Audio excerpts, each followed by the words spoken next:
Bagaimana cahaya merambat? Nah, pernahkah kalian melihat bayangan kalian pada siang hari? Mengapa ada bayangan? Apa yang mempengaruhi bentuk bayangan? Pernahkah kalian bercermin? Mengapa ya kita bisa melihat bayangan kita di cermin? Wah, pelangit itu sangat indah. Bagaimana ya pelangit terbentuk? Mari kita simak jawaban dari pertanyaan tersebut. Kita dapat menjawab pertanyaan tersebut dengan mengetahui sifat-sifat cahaya. Yang pertama yaitu cahaya merambat lurus. Dari sumbernya, cahaya merambat atau bergerak lurus.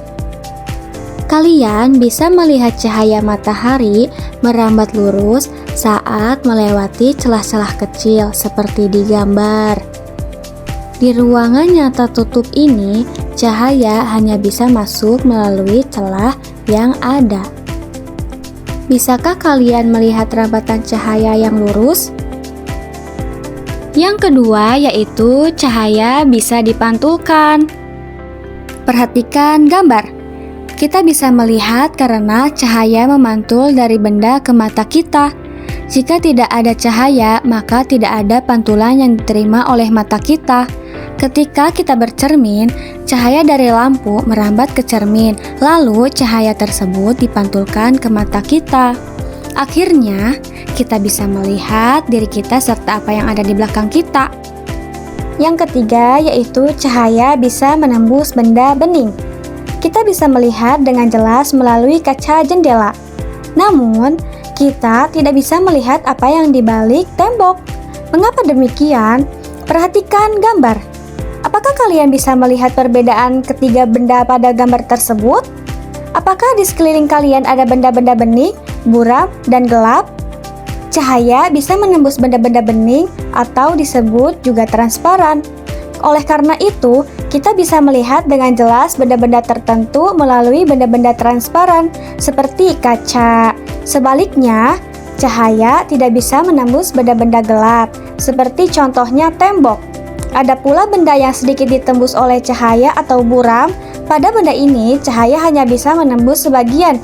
Oleh karena itu, kita bisa melihat benda itu dengan samar. Nah, berdasarkan sifat cahaya yang tadi benda dapat dibedakan menjadi 3. Apa saja yang tadi? Ya, betul. Benda bening, benda buram, dan benda gelap. Ketika benda bening, semua cahaya bisa menembus benda. Dan ketika benda buram, hanya sebagian cahaya yang bisa ditembus. Ketika benda gelap, sama sekali tidak bisa ditembus cahaya. Yang keempat yaitu cahaya bisa dibiaskan. Selain bisa menembus benda bening, cahaya juga dapat dibiaskan atau dibelokkan. Ketika menembus media yang berbeda, misal dari udara menembus ke air, cahaya bisa dibiaskan atau dibelokkan. Hal inilah yang membuat kita melihat kolam renang lebih dangkal daripada seharusnya. Nah, ketika kalian mengamati ikan dalam kolam, posisi ikan yang terlihat oleh mata bukanlah posisi aslinya. Hal ini terjadi karena cahaya dibiaskan ketika cahaya menembus ke air. Peristiwa ini juga yang menyebabkan sendok terlihat bengkok ketika sebagian sendok dicelupkan ke dalam air. Yang kelima yaitu cahaya bisa diuraikan. Tahukah kalian bahwa cahaya putih merupakan gabungan dari berbagai macam warna? Cahaya matahari merupakan salah satu contoh cahaya putih.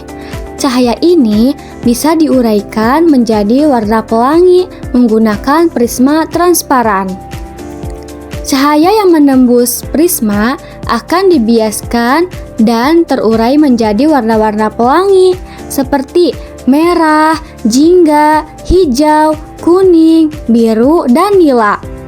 Lalu, bagaimana pelangi terbentuk? Pelangi terjadi ketika hujan diiringi dengan sinar matahari. Air hujan bersifat seperti prisma yang akan membiaskan dan menguraikan cahaya matahari menjadi warna pelangi. Yang keenam yaitu ketika cahaya dihalangi akan terbentuk bayangan. Cahaya merambat lurus dan tidak dapat berbelok. ketika cahaya mengenai suatu benda, maka cahaya yang terhalang benda akan membentuk menjadi bayangan. Jadi, bagaimana anak-anak dan teman-temanku? Apakah kalian sudah dapat menemukan jawaban 4 pertanyaan di awal video ini? Jangan lupa di like dan komen.